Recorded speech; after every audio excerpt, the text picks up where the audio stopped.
In the opening episode, Haley Upton's replacement for Chicago Police Season 12 meets a terrible end. Just 1 year had passed since Jesse Lee Soffer's unfortunate departure from the role of Jay Halstead, and Hank Veit's intelligence had to say farewell to another significant character. Heartbroken and exhausted by her personal and professional circumstances, Tracy Spiridakos Upton decided to move away from Chicago in order to start again. Following her approval from Voight, she left the Windy City in search of fresh experiences. But this left intelligence even more understaffed and in dire need of a fresh investigator.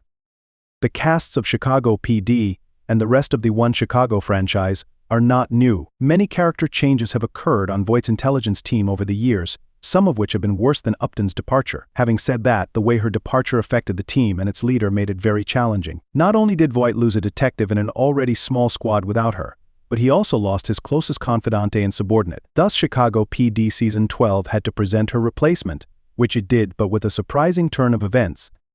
In the beginning of 10/90/99, the 12th season of Chicago Police, intelligence is once again at work, trying to solve as many crimes as possible. Voight is attempting to keep himself as busy as possible, which is why there is an increase in work in the 21st District, even though the staff has always been dedicated to helping serve justice as effectively as possible. The other members of the team are forced to keep up with him as a result.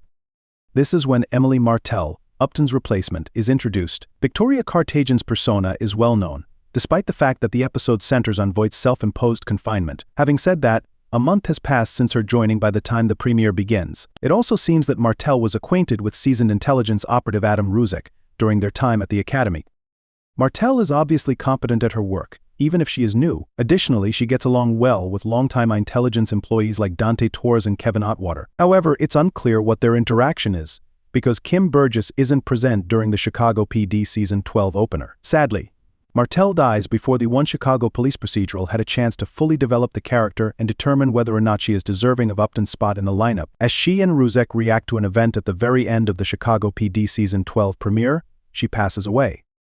The excursion concludes on a cliffhanger, indicating that Episode 2 will deal with the fallout. Anticipate that there is a more significant case at hand, much as how Jules' passing affected the crew in Chicago Police, Season 1. But in addition to what this implies for intelligence's future at work, Voight will also need to select a replacement for Upton, as a result of Martel's passing. Considering One Chicago's actual plan to replace Spiridakos' role, the story's progression makes sense, even though it appears to be another hurdle for the program. Showrunner Gwen Saigon has revealed that intelligence would elevate one of the cops to become its next detective, putting an end to months of rumors. Ruzek, Burgess, and Atwater are the sole members of the Upton replacement pool as a result. This makes sense, in a way, given the way Voight's team functions. Although it has previously accepted outsiders, Torres being the most recent, there is typically a complex plot that finally leads them to become part of intelligence. It has been years since any of the current team players advanced in their professional careers, thus the news of the promotion is really exciting.